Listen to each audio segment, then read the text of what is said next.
Allez, on se retrouve donc là, le CFO, business partner des métiers pour le pilotage de la reprise, Future of Finance, CFO 2.0. On rentre dans le concret avec des exemples. Sébastien Malga est avec nous, Sagemcom. Bonjour Sébastien. David Bénat, Country Manager chez GDocs. Bonjour. Notre partenaire sur cette belle édition, cette 6e édition. On va parler de reprise d'activité, de reprise épineuse d'activité. Et il y en a un autour de cette table qui sait de quoi on parle. C'est toi, Sébastien. Crise des composants, crise des semi-conducteurs. Sagemcom, tu peux nous dire... Exactement. Sagemcom, donc on est un grand manufacturier de composants de produits électroniques. Vous fabriquez notamment les box. Exactement. Donc, on a tous, pour le grand public, la Livebox, par exemple, c'est un de nos produits phares. Et c'est clair que depuis la fin de cette période, j'ai envie de dire, très Covid, maintenant... De confinement. Voilà, de confinement. Maintenant, on a un vrai sujet sur l'approvisionnement des composants électroniques, assez mondial, avec des problématiques de transport. Ouais. Et donc nous, maintenant, il y a un des gros sujets de nos quotidiens, c'est comment on optimise, comment on anticipe également ces ruptures d'approvisionnement. Parce que rupture d'approvisionnement, c'est des pertes de chiffre d'affaires, c'est des besoins pour les clients qu'on n'arrive pas à servir. Parce que nous, on le voit, côté client, la demande est là. Et c'est vraiment une pénurie qu'on subit sur notre capacité à produire, plus que des problématiques de coûts en tant que telles. C'est aussi des problématiques de temps d'approvisionnement pour réussir à servir nos clients. De temps d'approvisionnement, de time to market pour sortir de nouveaux produits mécaniquement. Oui, nous en plus derrière...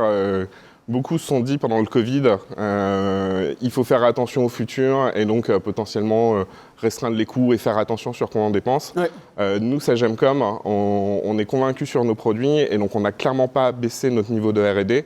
On a continué de développer dans les nouveaux produits. Exactement, parce que c'est important d'être là pour les produits, pour les clients. Ouais. Et, marché de l'innovation. Exactement. Donc on continue de sortir des nouveaux produits. Et tout l'enjeu maintenant, c'est de réussir à avoir ces composants-là au bon temps pour réussir à fabriquer les clients.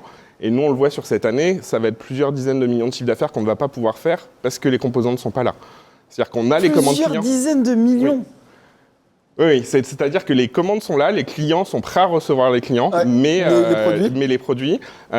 les composants n'arrivent pas parce que y a des ruptures, j'en venir sur tous les grands fournisseurs de composants électroniques.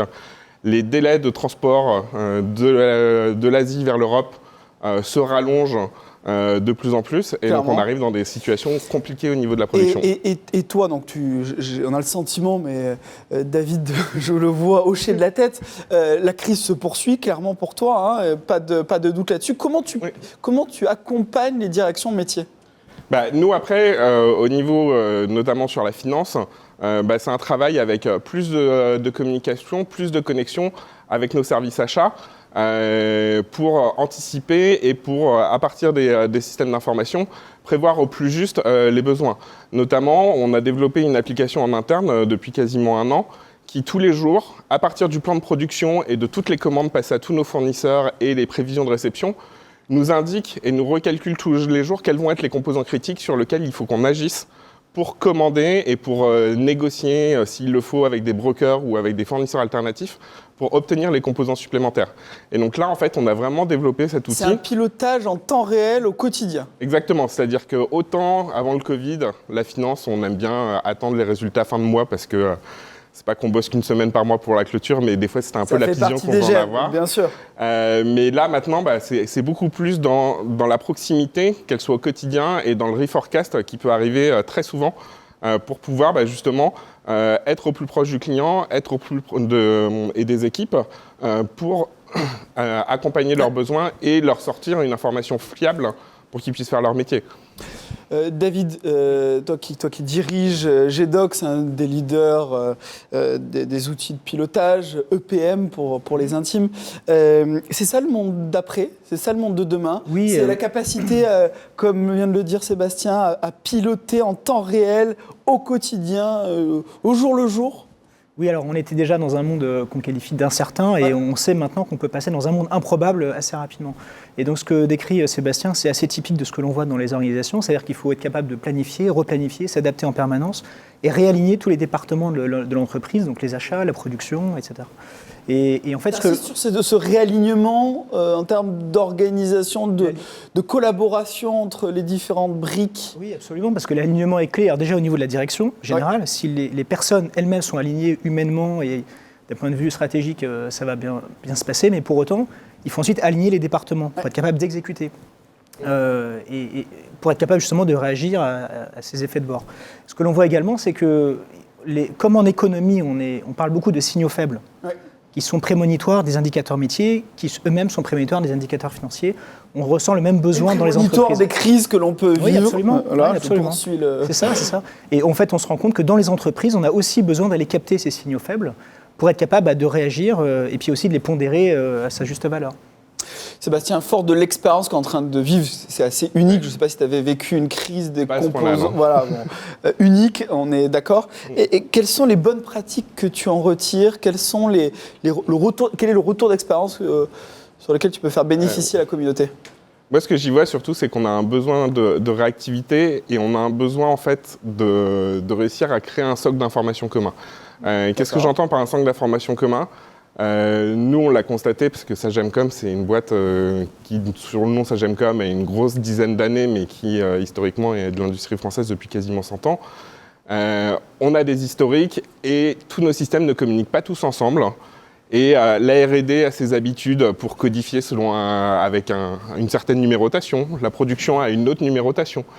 Et en fait, on se rend compte que chacun avance dans son coin de manière parfaite parce que chacun connaît super bien son boulot et chacun a son expertise. Par contre, là, quand on se retrouve dans des situations de crise, on se rend compte que d'améliorer l'interconnexion et l'alignement, que ça soit de la codification, que ça soit de tous les systèmes de paramètres à utiliser, c'est important de justement réussir à unifier pour pouvoir pour pouvoir communiquer et pour pouvoir tirer l'information, j'ai envie de dire, de manière instantanée entre les différents systèmes pour pouvoir les croiser. Parce que maintenant, j'ai envie de dire, avec le big data qui augmente, ce qui est intéressant, c'est de passer du temps à analyser le chiffre plutôt qu'à le construire. C'est clair. C'est-à-dire que le financier, il y a 5-10 ans, c'était beaucoup de j'alimente les chiffres, je fais mes calculs, mais j'agrège. Maintenant, l'agrégation, ça doit être la partie minimale du temps pour pouvoir analyser et rentrer. Surtout lorsque tu es dans un modèle où tu as besoin des réponses au jour le jour. Exactement. Si tous les matins, tu as besoin d'une actualisation des données, il est clair qu'on ne peut pas repasser du temps sur le data crunching. C'est ça, exactement. C'est qu'il faut réussir à ce que les systèmes discutent entre eux directement pour avoir une base unifiée. Et après, c'est là où c'est un boulot qui est important. Et Sagemcom, j'ai envie de dire, on se développe pas mal dans la partie BI. Mais c'est un temps, j'ai envie de dire, qui est plus long. Parce que réussir à ce que tous les systèmes qui marchent parfaitement depuis plusieurs années communiquent ensemble, c'est pas d'un claquement de doigts. Il faut réussir à mettre un peu de liant. Et t'en sais quelque chose, ingénieur d'information, t'es le plus geek de nos financiers. Pourquoi GDocs est particulièrement pertinent face à ce point dur que l'on est en train de décrire et là sur lequel on est, d'alignement? Oui, alors d'une part, il y a cette capacité. Alors déjà, en toute humilité, il faut dire que tous les produits EPM qui sont reconnus sont de bons produits. Donc la question n'est pas quel est le meilleur, c'est vraiment quel est le bon produit. C'est un marché assez mature, absolument. Ce qui caractérise GDocs, c'est cette capacité à intégrer finalement dans des modèles de planification tous les signaux faibles, les indicateurs métiers, les indicateurs financiers, parce que la technologie le permet. Les indicateurs achat aussi? Oui, achat, production, RH. Surveiller la masse salariale, le pilotage des effectifs, mais également cette capacité à se connecter à toute source d'informations. Voilà. Et Sébastien le mentionnait, c'est vrai que l'empilement des logiciels, les ERP, les CRM, les systèmes RH, qui sont là, qui font bien leur job, parce que c'est ce qu'on leur demande, c'est cet empilement qui fait que les gens, on crée des silos, et du coup les gens sont focus sur leur travail, et on n'a pas la vue d'ensemble. Donc il faut être capable de ne pas rajouter de la complexité, mais de se connecter simplement à tous ces systèmes d'information. Qui est qu'avec GDocs, tu confirmes, Sébastien, toi qui es client de GDocs? Notamment, nous, notre grosse application GDocs, c'est la construction budgétaire. On est 3 business units au niveau du groupe, et j'ai envie de dire qu'ils fonctionnent un peu en silo parce qu'on n'est pas sur les mêmes marchés et pas forcément dans les mêmes usines. Par contre, on est sur des composants électroniques, sur notre matière première. Et donc, notamment au niveau du budget, on a rentré en fait tout le détail de tous les composants de tous nos produits dans le système.